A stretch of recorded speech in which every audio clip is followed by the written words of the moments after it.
Okay, so figured I would do a video also on the other toy I got this summer. I didn't think I was going to get done with the GTO this year because didn't really think I was going to be able to pull off buying a Turbolamic when the HTG failed. So it is what it is, and I figured fuck it, I'll buy the other toy that I've always wanted to have. So 25 years later, after the bike came out, I finally got it. So the bike is 25 years old. It's crazy because it really, I don't know, to a lot of people it doesn't look 25 years old. I don't think it does. So I always wanted to have the ZX12R, and I found a pretty good deal in Indiana. I went down to get it. It had an Akrapovic exhaust, Power Commander 5, and it had, at the time, a new rear tire. Wasn't the color I wanted. I wanted green. I really did. I was trying to hold out for green, just didn't happen, because the only green bike at the time that was for sale, they wanted way too much for it because it didn't have very many miles on it, which was kind of absurd for the age of the bike. But it is what it is.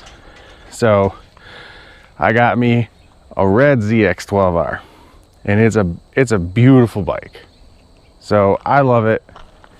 The red's kind of grown on me. What's neat is I always thought this was black. I don't know if you can see it or not because it's dirty, but in the sun, that's purple with flake. It's beautiful. But like I said, at the time, it had a brand new tire on it. I, since owning this bike, being my first bike too, mind you,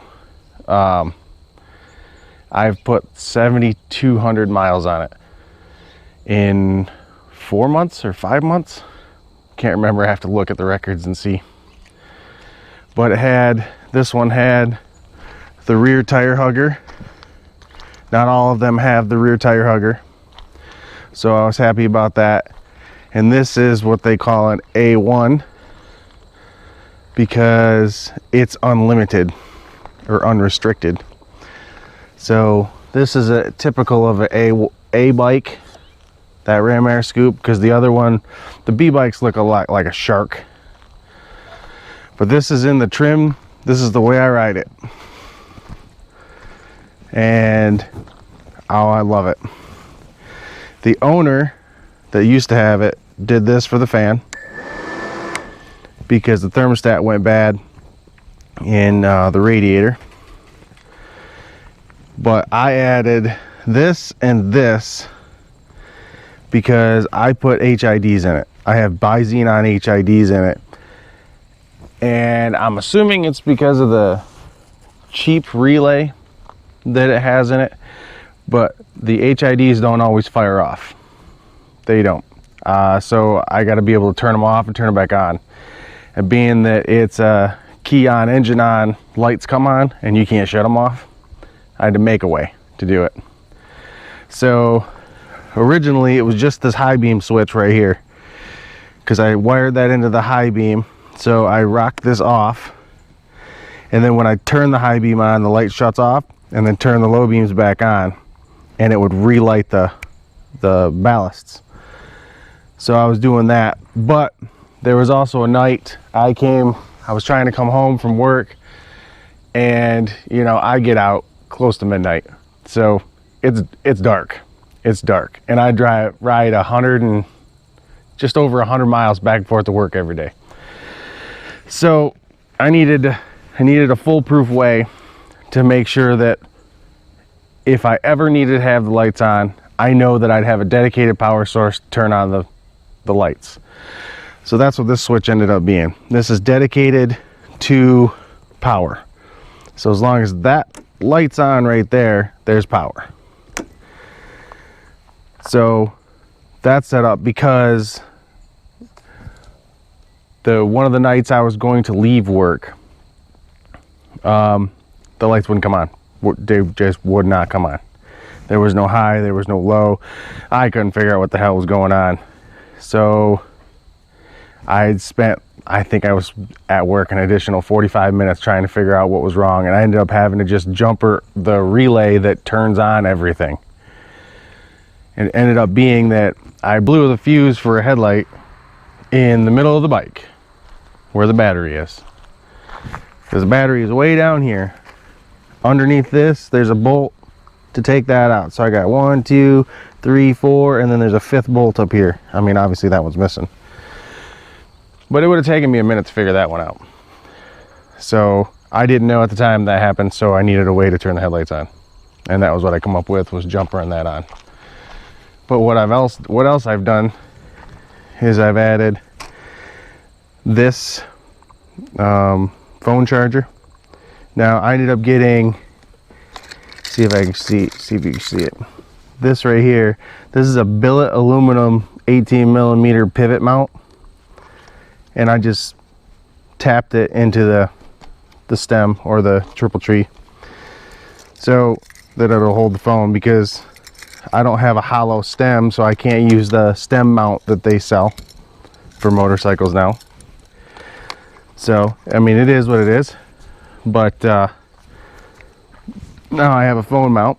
And then I needed a better way to charge that, or to keep the Insta charged, because that's essentially my dash cam. I mean, I can use it for other things too, but I wanted it over here on there so that it can see around me, right? So I had it mounted out here, and then I had to figure out a way to charge it.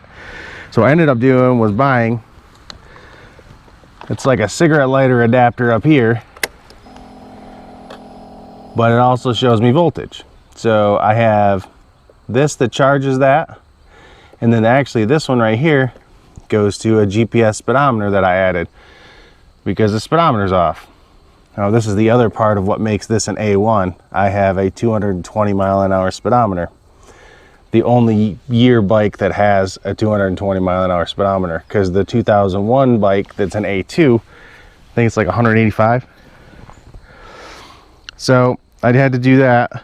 Oh, I also had to get this thing, because when I bought the Insta X4, I didn't realize that the GPS data doesn't work if you don't have that, which is fucking stupid, but it is what it is.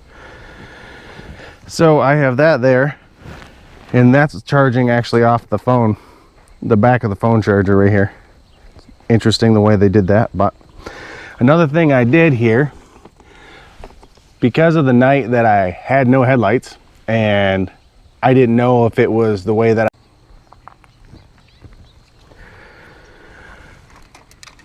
the night that I came home on the bike and had basically no lights, I had to figure out a way to figure out why. You know, what additional ways can I figure out why did the headlights not work? So I didn't know whether or not I was not getting signal off of the plug, you know, that would go into the standard incandescent bulb. You know, you have your ground, your high, and your low. So I added these. So this one is yellow, and it comes on when the low beams are on. This one is white. It comes on when the high beam is on. Obviously I have this, but I discovered that night that this comes on even though that fuse is blown. So obviously I needed another way to know. So I have my high beam and my low beam, and I can see those at all times to know whether or not I'm getting the power that's being sent to the relay to turn the headlights on and off. But I 100% love this bike. It's been a blast. I've never had a motorcycle, so I can't necessarily say, you know, that this is the fastest bike ever made. I've never been on a bike before. I know it's fast. I knew it'd be fast when I got it, and it blew my mind as far as how fast it really was when I brought it home. Took it for a rip down the road a couple times and then laid into it, and I was blown away at how quickly it tried to accelerate, and the front end just came off the ground without any sweat in the world. You know, and I was rolling into it at the mid RPM range of first gear, and the front end just clears the ground, no problem, comes right up. So I don't know if 600s do that, if thousands do that. You know, I don't know how many bikes do that. This is my first bike, but this bike has been everything that I have wanted since I got it. I put the underbody lights on it because I love lights. You know, that thing's gonna get lights too at some point. I just haven't done it yet. So I've added all that stuff. I've also added this LED tail light that turns yellow when you turn signals on. It's pretty nice. I've been pretty happy with it so far. No regrets on this one. This bike has been exactly what I needed. But basically what I was saying is I've ridden this thing 7,000 miles. I have basically wiped out the tire. So right here, there's cords. I think it's because there was also an incident where I had actually locked up the rear tire because I was coming in a little too hot. You know, being like a rookie I am. So that needs to be replaced. And the bike is filthy because I've ridden it in rain a few times. I don't really care. It's a fun bike to be on. It's excellent. I have no reason to not ride it whenever I can. That's really what it came down to. So now it's a situation of, do I ride? Do I ride? Or do I drive? And then winter truck. You know, what do you do? But I love riding. It's been great. Oh, I also put a auto tune on it. Yeah, that's right. I've also put an auto tune on it since I've gotten it. So there's the wideband into the Akrapovic. And the auto tune is up in here with the Power Commander. The situation though with the auto tune was, as I kept riding it and adding the fuel trim changes and riding it, adding the changes, I come to figure out I was making holes in the fuel map. So steady speed down the expressway, it would surge forward and then it'd have a dead spot, like a lug spot.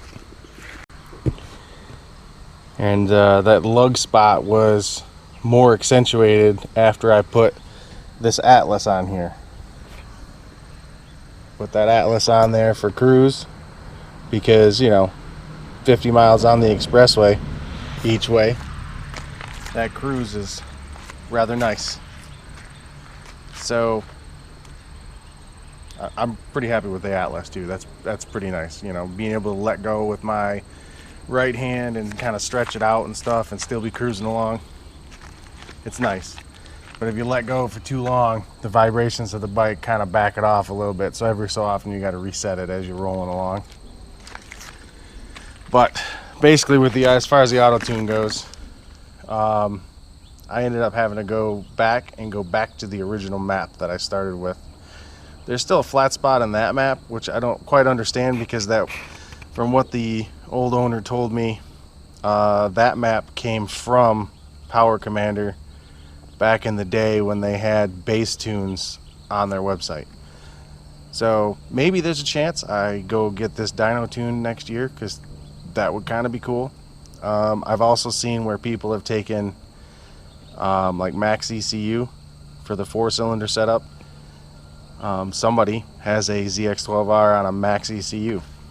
That'd be kind of cool because then I could probably run a map sensor and man, there's quite a few different things that could be done that way. But maybe I'd get more economy out of it, if you will, because most bikes of this size don't have issues getting 40 or so miles per gallon. This one, not so much. This is what that looks like. It's definitely not 40 or 50. It's in the 30s.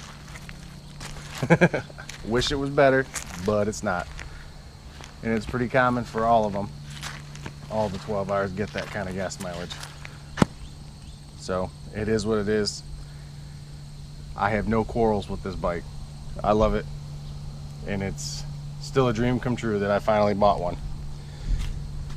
So no regrets.